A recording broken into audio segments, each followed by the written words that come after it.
আমার রুমে সম্প্রতি কয়েক মাস হলো একজন সিনিয়রকে তোলা হয়েছে। তো সেও, আর আজকে যে বিষয়গুলো আমি বলবো সেই সিনিয়রকে কেন্দ্র করেই। তো বিষয়টা হচ্ছে যে সে আগেও যে রুম থেকে এসেছে, ঝামেলা করে এসেছে, তাকে বের করে দেওয়া হয়েছে লিটারেলি। তারপর সে এখানে এসেছে।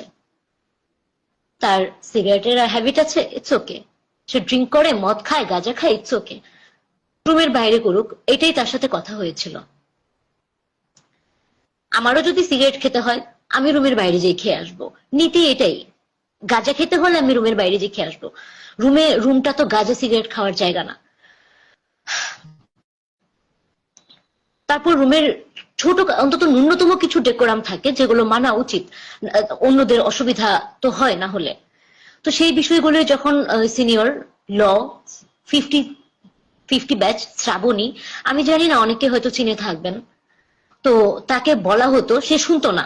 আমি প্রথমত সমস্যা হয়ে গেছে, সে অনেকটা সিনিয়র আমার থেকে, তার সাথে তো জোরাজুরি করা যায় না।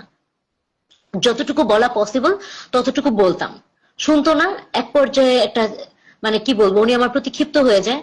তো উনি বেশ কিছুদিন ছিলেন না, বেশ একটা লম্বা সময় উনি হলে ছিলেন না, মাঝে মাঝে আসতেন, চলে যেতেন।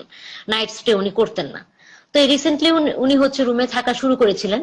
তো সেখানে উনি হচ্ছে রুমে গাঁজা খাচ্ছে, সিগারেট খাচ্ছে। গন্ধ হলে তো মানুষ আমাকে এসে ধরছে, ভাবছে যে এটা তো, তখন উনি তো দিনের বেলা চলে যাচ্ছে। তো এই গাঁজার গন্ধ তো খুব ভয়াবহ গন্ধ, আমি জানি না। আম, মানে এটা এটা তো মানে আলাদা করে বলার কিছু নেই। তো সেই বিষয়গুলো ওনাকে বলতাম। উনি আমার জিনিসপত্র না বলে ব্যবহার করতেন, নিয়ে চলে যেতেন।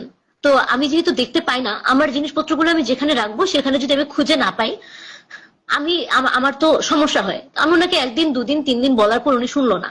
তারপর ওনার গাঁজা সেবনের ব্যাপারটা শুধু যে আমি বলছি এমন না, ব্লকের অনেকে বলেছে, হল সংসদ থেকেও কেউ কেউ দেখেছে যে উনি নেশাগ্রস্ত হয়ে উনি পা টলতে টলতে উপরে উঠছেন। এগুলো তো কোনো মিথ্যা এলিগেশন না, এমন তো না যে কথাগুলো আমি বলছি। উনি যেই রুম থেকে ওনাকে বিতাড়িত করা হয়েছে সেই রুমেও এই একই প্রবলেম গুলো ছিল।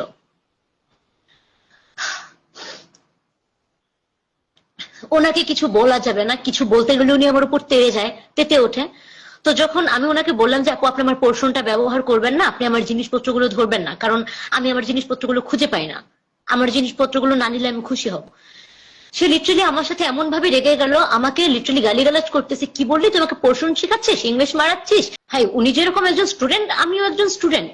উনি আমার সাথে, আমার ডিসেবিলিটি থাকতে পারে, এটা আমার তো মানে আমার তো এটার উপর হাত নাই। আমি ওনাকে কিছু একটা বললাম বলে উনি আমাকে এই টাইপের মানে আরো মানে বিভৎস কিছু ভাষা